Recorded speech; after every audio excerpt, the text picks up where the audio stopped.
नमस्कार, मेरा नाम है गौरव पाल और इस समय हम लोग कांशीराम स्मारक स्थल पर मौजूद है। आज मानेवर साहब का परिनिर्वाण दिवस है। हमारे साथ इंदु चौधरी मौजूद हैं, लालगंज से बसपा की पूर्व प्रत्याशी, आजमगढ़ से प्रभारी अब हो गई हैं।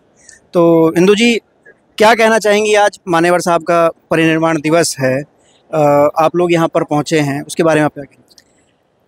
आज पहली बात तो ये कि यहाँ पर उपस्थित सभी जितने भी जनमानस लोग यहाँ उपस्थित हुए माननीय कांशीराम साहब के परिनिर्वाण दिवस पे उनको श्रद्धांजलि देने के लिए, तो आप सबका बहुत सारा स्वागत, बहुत सारा आभार, बहुत सारा धन्यवाद।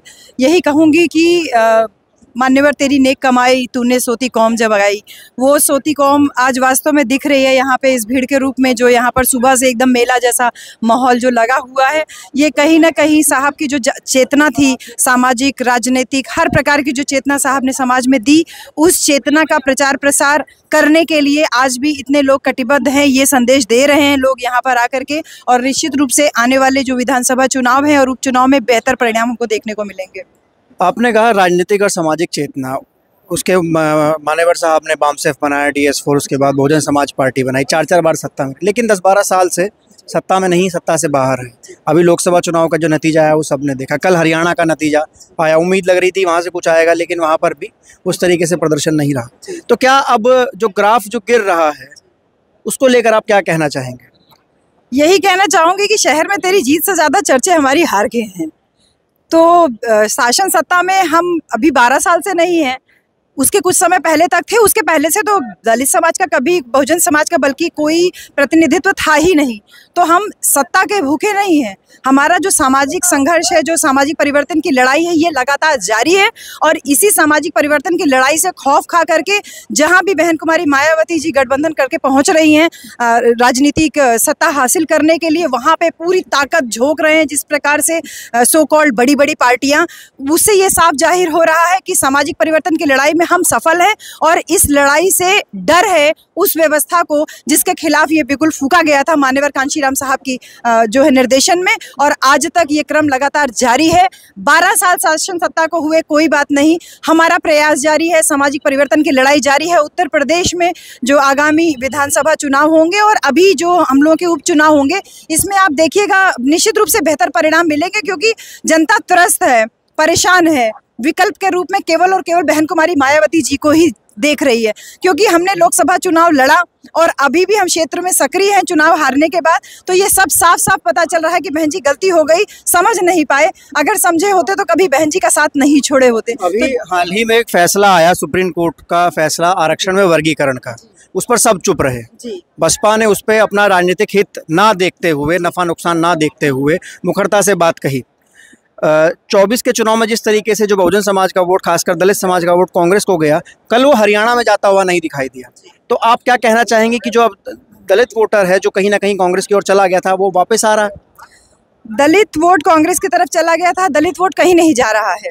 बस हाँ, ये है कि अभी 2 जुलाई को आगरा में एक भगदड़ हुई थी और बहन कुमारी मायावती जी ने उस पर भी ट्वीट किया था।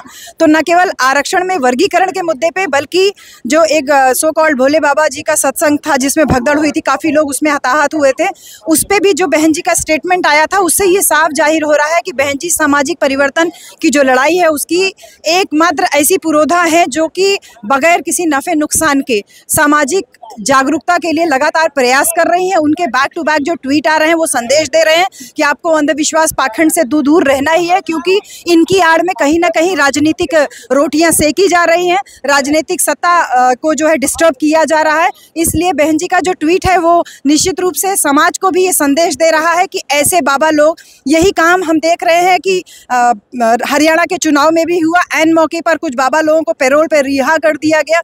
तो इस प्रकार से वोट डिस्टर्ब करने की कोशिश जरूर की जा रही है, लेकिन हकीकत बात यह है कि दलित वोट बैंक, स्पेशली न केवल दलित वोट बैंक बल्कि बहुजन समाज का एक बहुत बड़ा तबका आज भी बहन कुमारी मायावती जी को अपना आदर्श मानता है और उनको आदर्श मान करके ही चुनाव के मैदान में। इस यही वजह है जो मैंने कहा ना कि शहर में तेरी जीत से ज्यादा चर्चे हमारी हार के हैं। अखिलेश यादव, राहुल गांधी, अखिलेश यादव पीडीए की बात करते हैं, राहुल गांधी जहाँ जाते हैं दलितों की बात करते हैं, आरक्षण बचाने की बात करते हैं, क्या कहना चाहेंगे आप?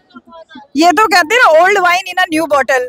पुरानी बातों को नए कलेवर में प्रस्तुत कर दिया गया। ईडीए पीडीए क्या होता है? माननीय कांशीराम साहब ने SC ST OBC और माइनॉरिटी को मिला के जब बहुजन समाज का नाम दिया है, तो आपको बहुजन शब्द से इतना गुरेज क्यों है, या आप डरते क्यों हैं? यही भय किस बात का है? ये भय है कि कहीं बहुजन समाज अपनी जो है ताकत को फिर से पहचान ना ले, इसलिए आपने नया नया शिगुफा छोड़ दिया। और यही वजह है कि देखिए, आपने पीडीए करके झूठा झांसा दे करके आप थोड़े समय के लिए तो सत्ता हासिल कर सकते हैं, 2 4 6 10 सांसद विधायक चुन सकते हैं, लेकिन लॉन्ग लास्टिंग जब आपको चलना होगा तो बहुजन आइडियोलॉजी को जब तक आप अपने चरित्र में नहीं उतारेंगे, ये सक्सेसफुल नहीं होंगे। और हरियाणा का चुनाव का जो परिणाम है वो इसका जीता जागता उदाहरण है कि बहन कुमारी मायावती जी के बगैर इस देश में कोई भी शासन सत्ता सरकार, यानी कि बहुजन समाज के बगैर इस देश की शासन सत्ता और सरकार नहीं बन सकती है। जी, बहुत शुक्रिया। ये थी हमारे साथ इंदु चौधरी, जो कि लालगढ़ से प्रत्याशी रह चुके हैं। इन्होंने तमाम चीज़ें जो कही, जो अभी सिनेरियो को लेकर, हरियाणा चुनाव को लेकर, कांग्रेस को लेकर, भाजपा को लेकर, आपको कैसा लगा